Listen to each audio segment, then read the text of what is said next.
Oke, ini hari pertama. Dan kita nggak akan mulai dengan afirmasi-afirmasi positif murahan atau kutipan motivasi yang bikin mual. Lupakan semua itu. Pembahasan kali ini adalah soal konfrontasi. Langsung hadap-hadapan dengan realita hidup kamu. Prinsip utamanya cuma satu untuk hari ini. Berhenti bohongin diri sendiri. Udah cukup semua pembenarannya. Kita akan pakai matematika yang dingin, yang kejam. Karena satu hal, angka itu nggak punya empati. Angka nggak bisa kamu bohongin. Oke, bagian pertama, kita audit keuangan. Ambil kertas sama pulpen sekarang juga. Kita mulai dari hitungan yang paling simpel. Coba tulis angka ini, 1 juta rupiah. Anggaplah ini uang saku bulanan kamu. Ini titik awal dari kenyataan finansial kamu sekarang. Sekarang, dari angka tadi, langsung kita coret buat bayar cicilan wajib yang ngejerat kamu tiap bulan. 400.000. Hilang. Uang itu bahkan nggak pernah benar-benar jadi milik kamu kan?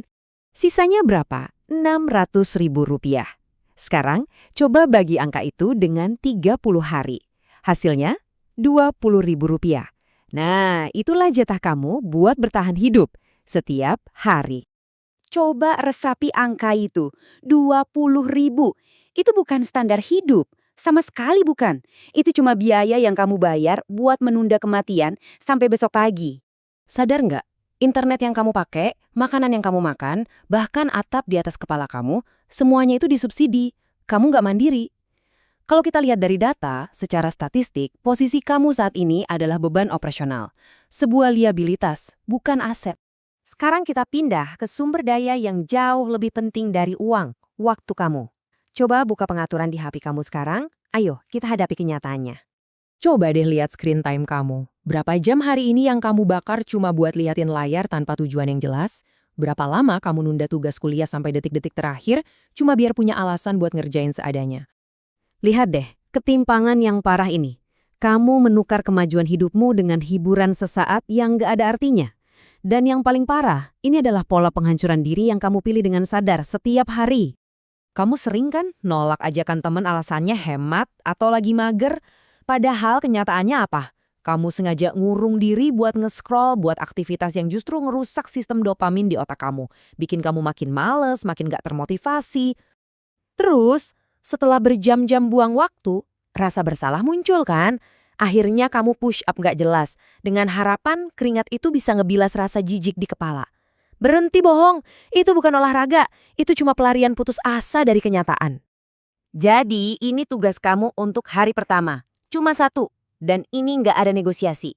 Lakukan yang namanya audit kehancuran mutlak. Tulis semuanya di kertas itu.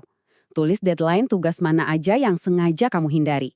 Tulis sisa utang kamu dengan angka yang presisi sampai rupiah terakhir. Tulis berapa jam persisnya waktu yang kamu sia-siakan di depan layar hari ini. Dan ini aturan paling penting dari semuanya. Jangan pakai kata-kata yang emosional. Nggak ada kata cemas, takut, sedih. Kita cuma butuh data mentah. Biar jelas ya, bedanya gini. Jangan tulis, aku cemas banget sama utang dan tugasku. Salah! Tulis fakta yang nggak bisa dibantah. Utang, 400.000. Tugas tertunda, 2. Waktu terbuang, 7 jam. Angka, bukan perasaan. Kalau udah selesai, sekarang tempel kertas itu. Di dinding, di depan meja belajar kamu, di cermin, dimanapun yang bikin kamu nggak mungkin bisa menghindar buat ngelihatnya setiap hari. Gimana pas ngeliat daftar itu? Rasanya bikin muak nggak? Bagus. Kalau kamu merasa jijik, itu bagus. Kamu harus benci sama posisimu sekarang. Sebelum sistem mental kamu bisa diribut. Hari ini nggak ada jalan keluar. Telan aja kenyataan pahit itu. Sampai ketemu di hari kedua. Itu juga kalau kamu nggak kabur dari kebenaran yang baru aja kamu tulis dengan tanganmu sendiri.